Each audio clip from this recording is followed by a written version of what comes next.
ទីសកលនៅក្រៅអវកាស Elite Dangerous គឺជាយ៉ាងសានបុកអវកាសមួយដោយវាធំខ្លាំងមែនតើហ្មងក្នុងមានច្រើនភពផ្សេងគ្នាទៀតសម្រាប់អ្នកលេងថ្មីគឺវាពិបាកនឹងស្វែងយល់ពីអាហ្គេមហ្នឹងមែនតើប៉ុន្តែហេងវិញមានអ្នកលេងដែលមានបទពិសោធន៍មួយក្រុមរីករាយនឹងជួយអ្នកលេងថ្មីទាំងអស់ហ្នឹងប៉ុន្តែយ៉ាងដឹងស្រាប់ហើយអ្វីក៏ត្រូវមានតម្លៃរបស់វាដែរ You're good at something, never do it for free. ជំរំពលកម្មនៅក្រៅអវកាសមួយបានបង្កើតឡើងហើយនៅក្នុងនោះសត្វតែ newbie អ្នកលេងហ្គេមថ្មីមានអ្នកលេងថ្មីយ៉ាងច្រើនត្រូវបានគេឆោបោកថាប្រគ្រប់ខ្ញុំត្រូវការអ្នកលេងថ្មីប្រឯងចង់ចូលរួមទេបើសិនជាយើងចូលរួមអ្នកលេងចាស់ហ្នឹងនឹងឲ្យលុយយើងដើម្បីទិញយានអវកាសស្រួលទៅមកហើយបង្រៀនយើងរបៀបជីករ៉ែមួយប្រភេទដែលមានឈ្មោះថា Void Opal គឺជារ៉ែមួយដ៏ថ្លៃជាងគេនៅក្នុងហ្គេមហ្នឹងវ៉ាវបងចិត្តល្អណាស់ស្អាតbut no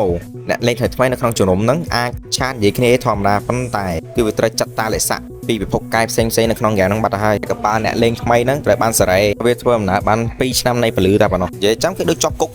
រត់ក៏បាននៅមានធ្វើការហើយអ្នកលេងថ្មីទាំងអស់ហ្នឹងត្រូវបានគេជូនទៅកន្លែងជីករ៉ែដែលឆ្ងាយពីកាឡាក់ស៊ី800ឆ្នាំនៃពលឺហើយកប៉ាល់របស់ពួកគាត់ជាបាន2ឆ្នាំនៃពលឺតែប៉ុណ្ណោះរត់កិច្ចទៅភពផ្សេងគឺអត់កើតនេះគឺជារបៀបអ្នកលេងថ្មីត្រូវបានគេបោកដើម្បីជីកអារ៉ា Void Opal ហ្នឹងហើយលក់ឲ្យអ្នកអញ្ជើញពួកគាត់ចូលហ្នឹងតម្លៃស្មើតែ1/6នៃតម្លៃដើមតែប៉ុណ្ណោះចាក់មានវិធីអីកិច្ចពីរឿងហ្នឹងឯងវាមានតែយើងត្រូវលេងហ្គេមសាដើមឡើងវិញមានមនុស្សអាក្រក់គឺតែងតែមានមនុស្សល្អមានអ្នកលេងយ៉ាងច្រើននៅក្នុងហ្គេម Elite Dangerous ក៏នាំគ្នាបង្កើតសមាគមយ៉ាងច្រើនក្នុងហ្នឹងមានសមាគម2ដែលល្បីជាងគេនោះគឺ Fiorad ហើយនិង Wholesale ដើម្បីជួយរំដោះអ្នកលេងជីកប៉ាល់អស់សាំងតាមយន្តអវកាសហ្នឹងពួកគាត់ក៏បានទទួលសារជំនួយនៅលើ Discord ហើយអង្គការពីរធំហ្នឹងក៏សម្រេចចិត្តនឹងរកវិធីជួយរំដោះអ្នកលេងថ្មីទាំងអស់ហ្នឹងនៅពេលដែលបានសួរអ្នកដែលគេចាត់ទុកថាជាមេខ្លោងរបស់ក្រុមហ្នឹងគាត់ក៏បាននិយាយថាចាំតិចបានអង្គុយក្បែរមនុស្សធំងាកចេញឲ្យឆ្ងាយប្រយ័ត្នពួកគាត់ថាពួកឯងលេងហ្គេមច្រើនពួកឯងបែកហើយម្នាក់ហ្នឹងបាននិយាយថាពួកខ្ញុំនឹងមិនឈប់ពួកខ្ញុំនឹងបោកប្រាស់បានច្រើនជាងនឹងទៅទៀតពួកខ្ញុំនឹងកសាងកម្លាំង